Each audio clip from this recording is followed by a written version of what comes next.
Halo teman-teman Barito Youth, apa kabar?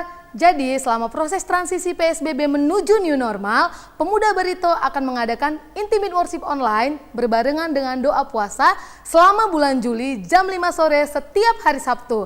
Nah teman-teman, meskipun kita ibadah secara online, kita tetap bisa menikmati hadirat Tuhan loh. Jadi teman-teman, selamat beribadah semuanya. Terima kasih. Puji Tuhan. Salam sejahtera dalam kasih Tuhan kita Yesus Kristus. Haleluya. Puji Tuhan, saat ini kita akan beribadah kepada Tuhan. Kita akan menaikkan syukur kita kepada Tuhan. Memang saat ini kita dibatasi oleh ruang dan waktu. Amin. Tapi percaya bahwa kita ada dalam satu ruangan, yaitu hadirat Allah. Mari persiapkan hati kita dalam ibadah ini, dalam bentuk intimate worship ini. Biar hatimu terus terangkat kepada Tuhan. Nyatakan kerinduanmu bahwa engkau rindu untuk bersekutu dengan Tuhan. Haleluya. Persiapkan hatimu, biar hatimu tetap terangkat kepadanya. Nyatakan kerinduanmu lewat setiap pujian dan penyembahan yang akan dinaikkan sebentar. Haleluya. Terima kasih Yesus.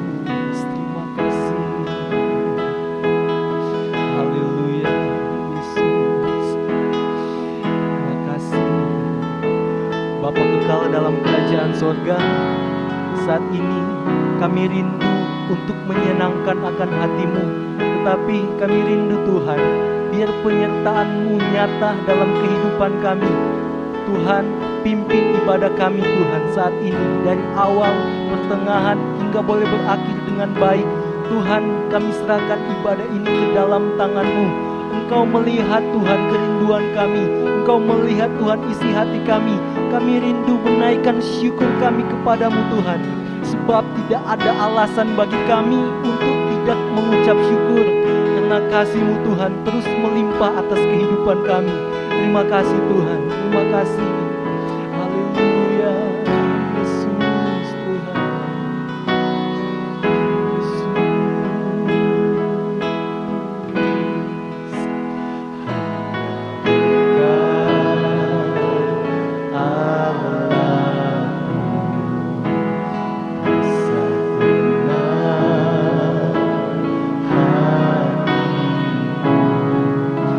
Sertai jalan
Dia Allah yang layak ditinggikan, Dia Allah yang layak diagungkan selamanya.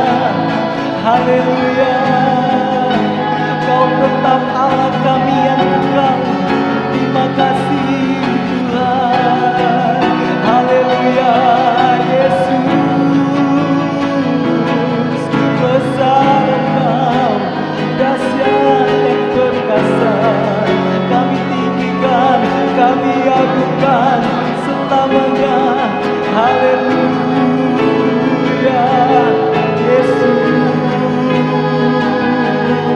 besar dan ajaib, besar Engkau. Oh haleluya. Yesus, Tuhan, terima kasih, terima kasih.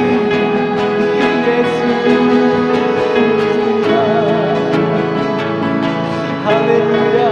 Yesus, tinggikan dirimu Tuhan. Haleluya. Yesus, Tuhan, besar dan ajaib, Allah yang agung. Yesus, haleluya, haleluya.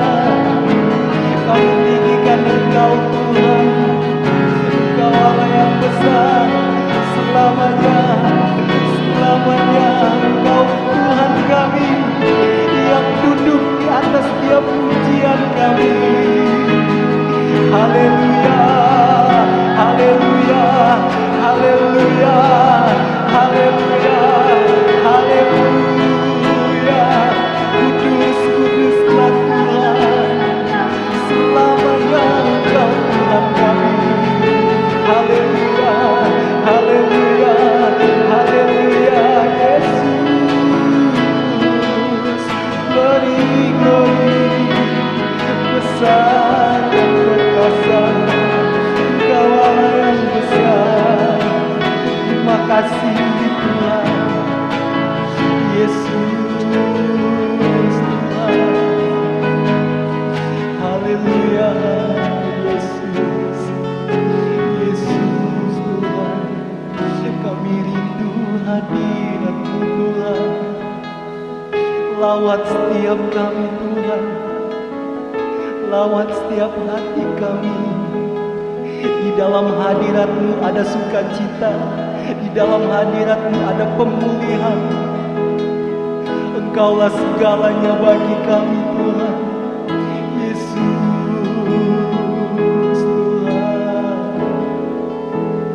Hadirat-Mu memenuhiku,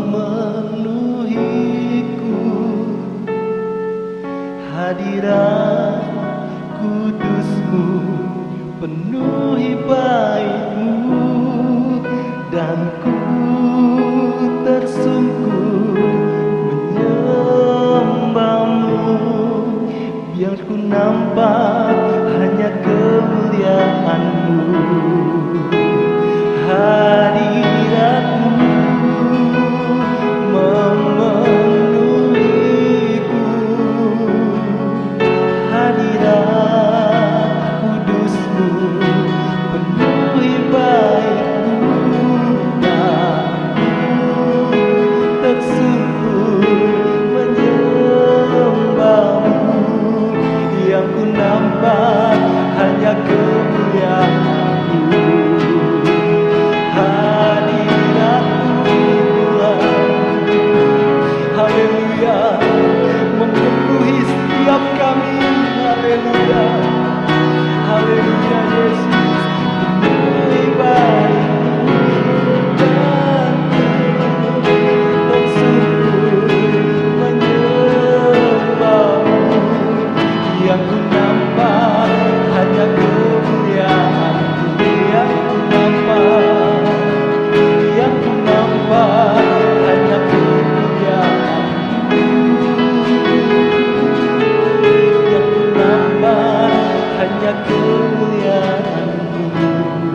dan merasakan kehadiran-Mu Bapa yang baik.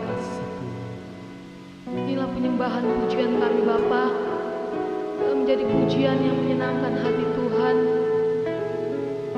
Haleluya Yesus.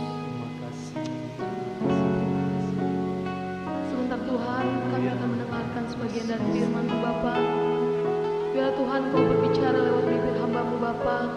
Dan Kau sampaikan Tuhan apa yang menjadi pesan isi hati Tuhan buat kami Bapa di tempat ini. Bukan yang kami ada dimanapun Tuhan saat ini. Kami siap mendengarkan Engkau Bapa di dalam nama Yesus. Haleluya. Amin.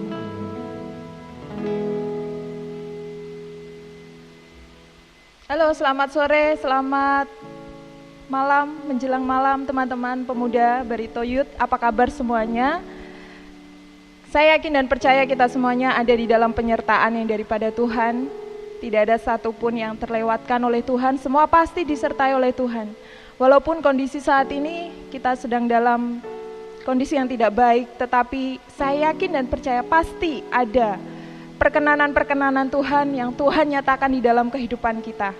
Masih ingat ya teman-teman, ada tulisan di belakang favor, perkenanan Allah. Dan tahun ini kita akan mengejar perkenanan daripada Allah.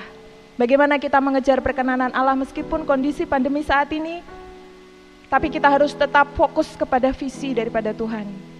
Jangan sampai kita ke-distract dengan kondisi-kondisi yang tidak baik, tetapi kita tetap fokus pada apa yang Allah mau di dalam kehidupan kita. Di dalam mengejar perkenanan Allah, salah satu misinya adalah bagaimana kita bergaul karib dengan Allah, walk with God. Dan tema hari ini adalah tentang karib. Kalau tadi pujian mengatakan, hanya dekat Allahku. Di sanalah ada ketenangan, di sanalah ada kekaripan dengan Allah. Dan hari ini kita mau merefresh lagi tentang karib, tentang bagaimana kita dekat dengan Allah. Kalau beberapa minggu sebelum pandemi dan kita harus stay at home, kita masih diberikan kesempatan untuk ibadah bersama-sama. Kita sudah pernah bahas tentang pergaulan karib kita dengan Allah, dan kita melihat ada satu sosok teladan yang kita dengarkan bersama-sama, bagaimana seorang Henok hidup berkenan dan dia orang yang luar biasa bergaul karib dengan Allah. Mari kita baca terlebih dahulu ayat mas daripada karib di dalam Mazmur pasal yang ke-25 ayat yang ke-14. Mazmur 25 ayat yang ke-14 berbunyi demikian, Tuhan bergaul karib dengan orang yang takut akan Dia, dan perjanjiannya diberitahukannya kepada mereka.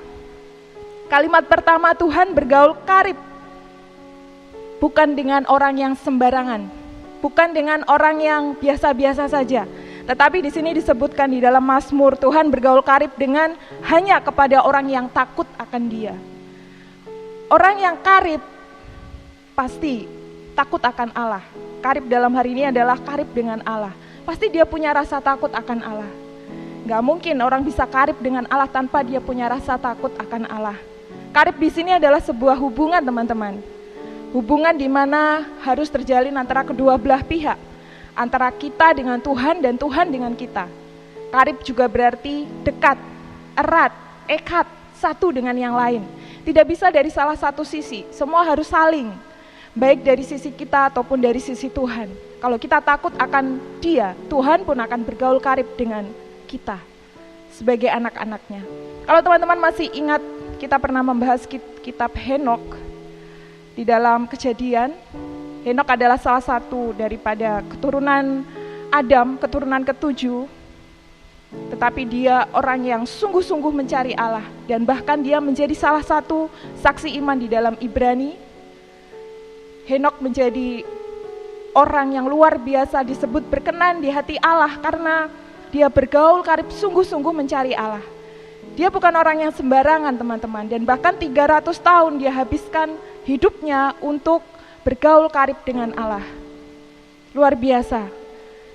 Sampai perjanjian atau sebuah nubuatan Tuhan nyatakan kepada Henok di dalam kitab Yudas bahwa nanti pada akhir zaman orang fasik dan juga nabi-nabi palsu, guru-guru palsu akan mendapatkan hukuman yang kekal. Tidak mungkin Tuhan menyatakan sesuatu yang akan terjadi di masa yang akan datang tanpa orang itu karib dengan Allah. Tuhan tidak sembarangan memberikan sebuah nubuatan kepada seseorang kalau dia tidak bergaul karib dan sungguh-sungguh mencari Allah dan bahkan takut akan Allah. Mari kita simpan dulu tentang Henokh, kita beralih kepada kisah lain tentang karib. Ada di dalam Imamat pasal yang ke-9, ayat yang ke-23 sampai ayat yang ke-24. Kemudian nanti kita sambung Imamat pasal yang ke-10, ayat 1 sampai ayat yang ke-7. Tetapi kita tidak baca secara keseluruhan ya. Pasal yang ke-9 kita ambil yang bagian akhir dan lanjut pasal yang ke-10, ayat 1 sampai ayat yang ke-7. Sebelum saya bacakan, saya review saja dari pasal yang ke-8. Kalau nanti teman-teman ada kesempatan untuk baca di rumah, pastinya ada kesempatan ya, kita banyak waktu untuk stay at home. Baca mulai dari Imamat pasal yang ke-8. Imamat pasal yang ke-8 di sana judul perikopnya adalah tentang pentahbisan Harun dan anak-anaknya. Di mana Tuhan meminta kepada Musa untuk mentahbiskan Harun dan anak-anaknya menjadi imam di kemah pertemuan. Kemudian pasal yang ke-9, di sana disebutkan judul perikopnya adalah para imam menerima jabatannya. Setelah mereka ditahbiskan sebagai imam, maka jabatan mereka diterima oleh Harun dan anak-anaknya. Dan di dua pasal ini ada prosesi-prosesi yang dilakukan atau sejenis upacara yang dilakukan, dan itu adalah perintah dari Tuhan. Seperti contohnya Musa mengenakan pakaian imam kepada Harun dan anak-anaknya, baju efod, kemudian aksesoris-aksesoris seorang imam.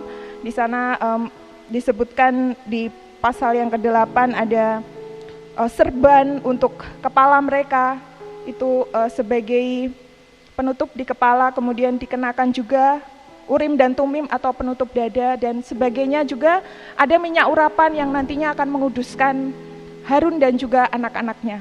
Kemudian pasal yang ke-9, pada saat mereka menerima jabatan sebagai imam, Tuhan meminta Musa dan juga Harun dan anak-anaknya ini mempersembahkan korban. Korban berupa binatang, lemak-lemak binatang harus dipersembahkan di atas mezbah Tuhan. Dan kita baca ending daripada ayat yang ke-23-24, akhir daripada pasal yang ke-9, nanti kita sambung ke pasal yang ke-10. Bunyinya seperti ini, Imamat 9 ayat yang ke-23, masuklah Musa dan Harun ke dalam kemah pertemuan. Setelah keluar, mereka memberkati bangsa itu, lalu tampaklah kemuliaan Tuhan kepada segenap bangsa itu, dan keluarlah api dari hadapan Tuhan, lalu menghanguskan korban bakaran dan segala lemak di atas mezbah. Tatkala seluruh bangsa itu melihatnya, bersorak-sorailah mereka, lalu sujud menyembah.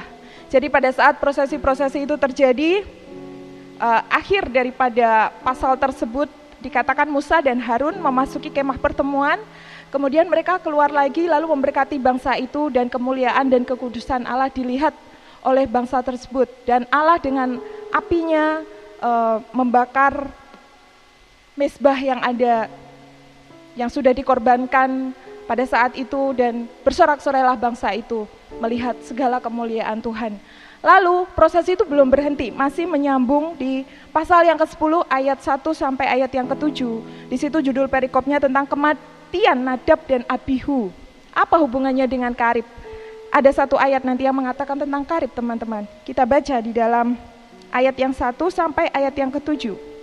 Kemudian anak-anak Harun, Nadab dan Abihu masing-masing mengambil perbaraannya, membubuh api ke dalamnya, serta menaruh ukupan di atas api itu.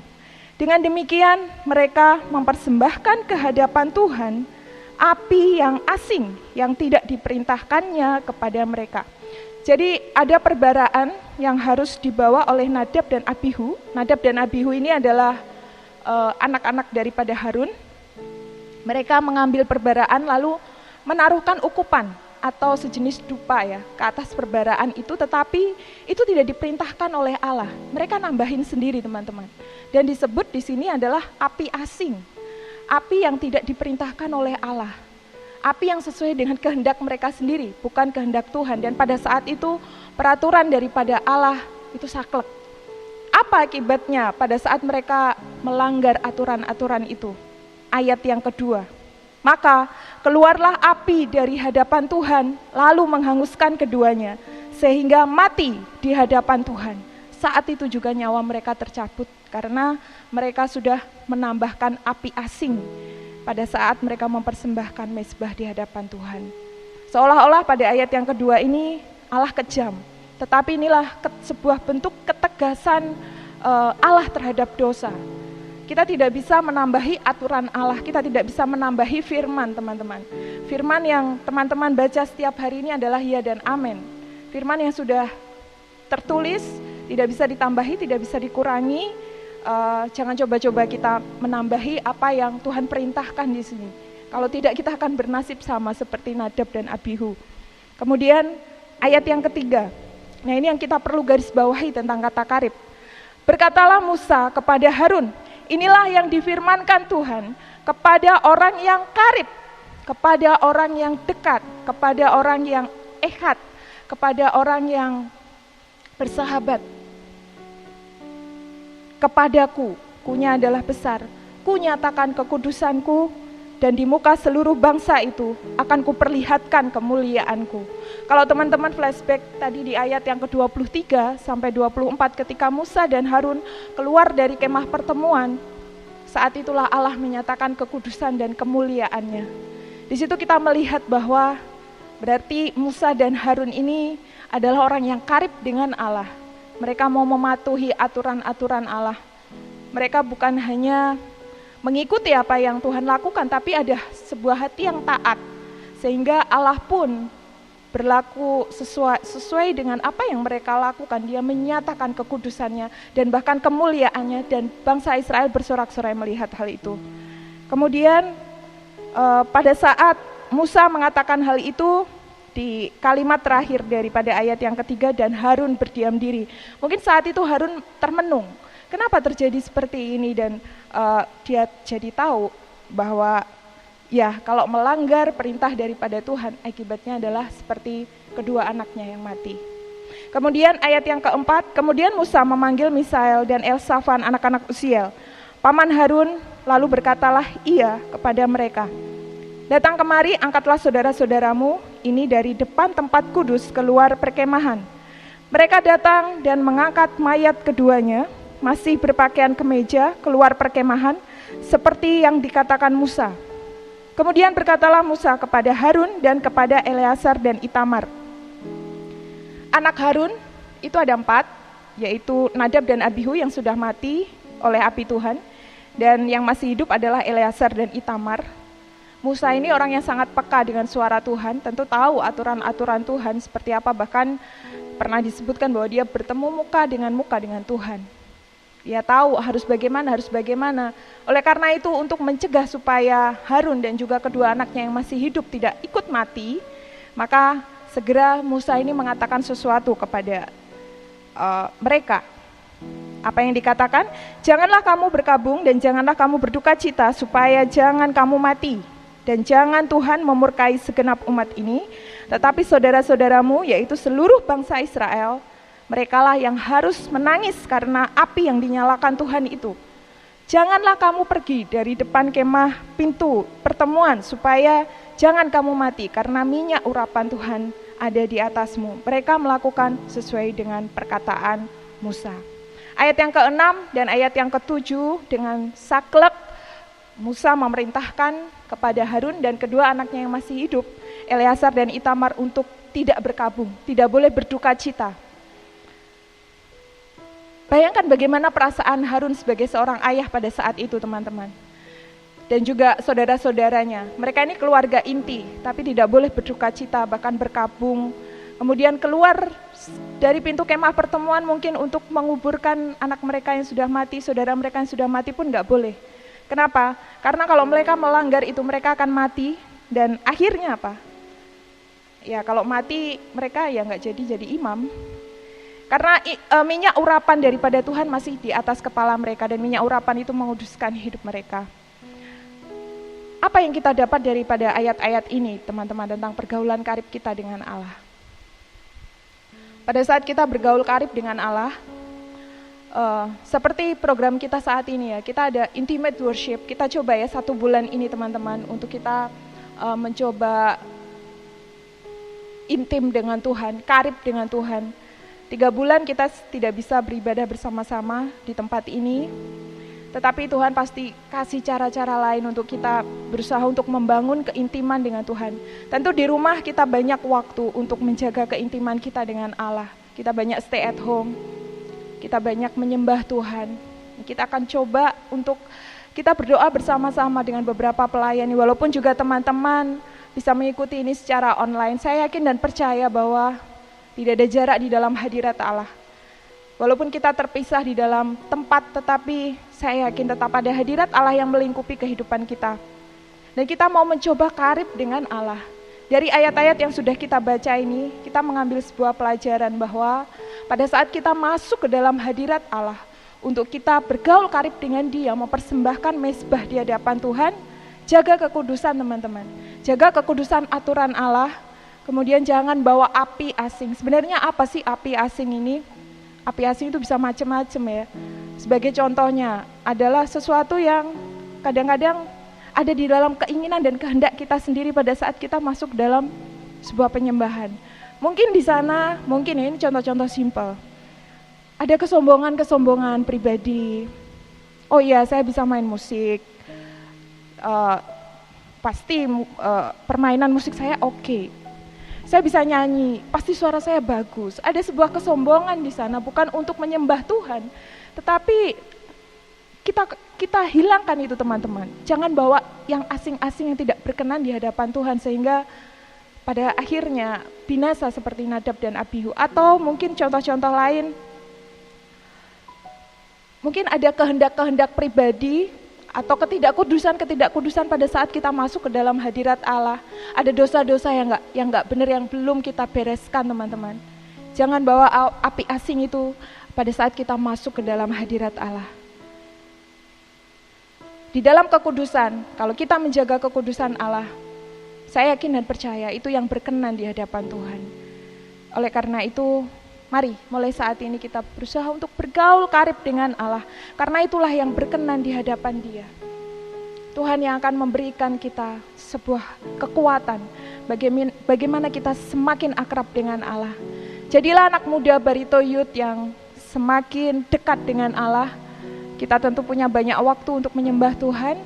Pakai waktu-waktu yang ada semasa kita masih di rumah, masih banyak waktu untuk berada di dalam hadirat-Nya, dan jangan bawa api asing di hadapan Tuhan pada saat kita masuk ke dalamnya. Jaga kekudusan, karena hadirat Allah itu adalah hadirat yang penuh dengan kekudusan. Mari kita worship, kita naikkan satu pujian, pemuji nanti akan masuk ke dalam satu pujian. Ku datang Tuhan di dalam hadirat-Mu.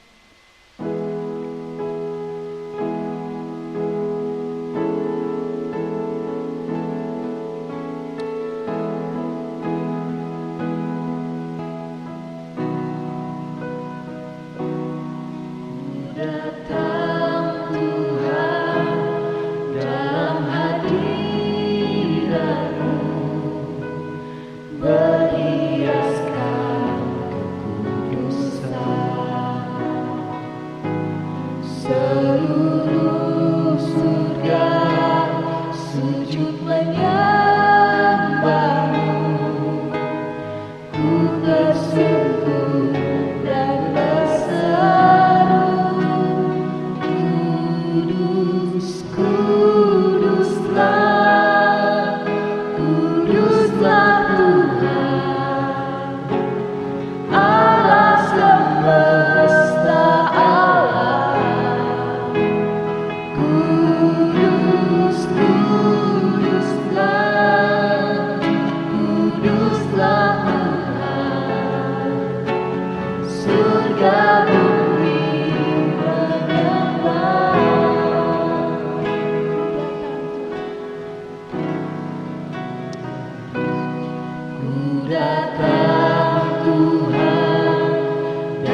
di hadapan Engkau.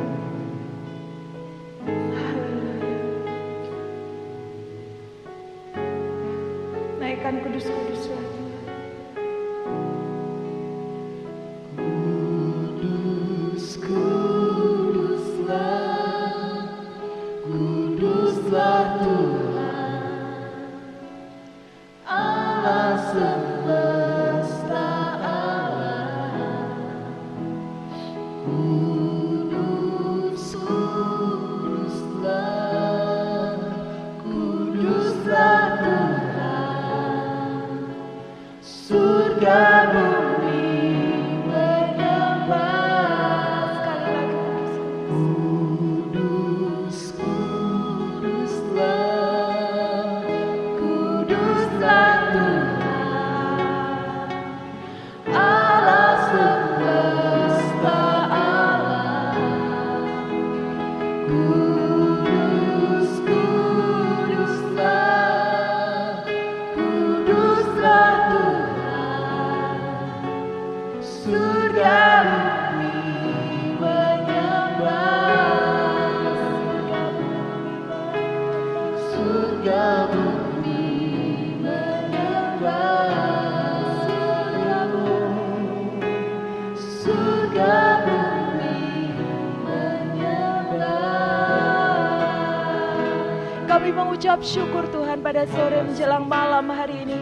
Betapa Engkau Allah yang Maha Kudus. Engkau layak untuk diagungkan Tuhan. Biarlah pergaulan karib kami dengan Engkau Tuhan bisa seperti Henok Tuhan. Kami boleh menghormati kekudusan-Mu. Bisa seperti Musa Tuhan. Yang menghargai peraturan-peraturan-Mu Tuhan. Tidak menambahi sedikit pun Tuhan. Firman dan ketetapan-ketetapan-Mu Tuhan. Pimpin kami ya Roh Kudus supaya kami menjaga, supaya kami tidak membawa api asing di hadapan Engkau dalam pergaulan karib kami dengan Engkau. Terima kasih ya Bapa. Engkau sudah menyatakan kemuliaan dan kekudusan di tengah-tengah kami Tuhan. Kami mengucap syukur ya Bapa. Meteraikan firman-Mu di dalam kehidupan kami. Bukan hanya Tuhan teori yang kami dengar, tapi kami rindu lutut kami mau melakukannya Tuhan untuk mempermuliakan nama Engkau. Kami rindu menyenangkan hati-Mu dalam pergaulan karib kami, sehingga hidup kami berkenan di hadapan Engkau. Terima kasih ya Bapa, mengucap syukur.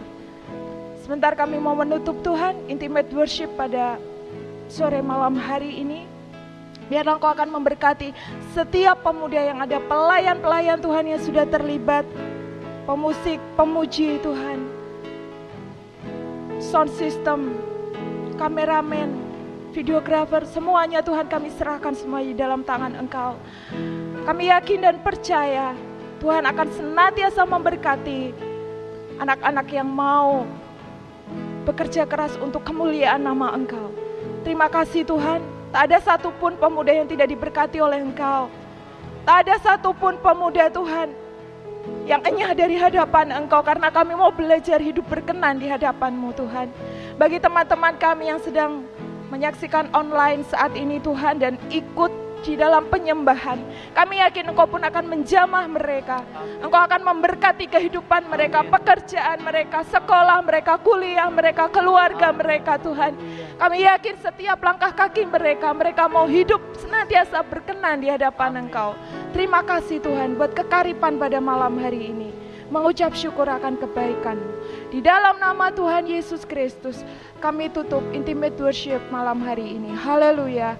Amin. Tuhan Yesus memberkati.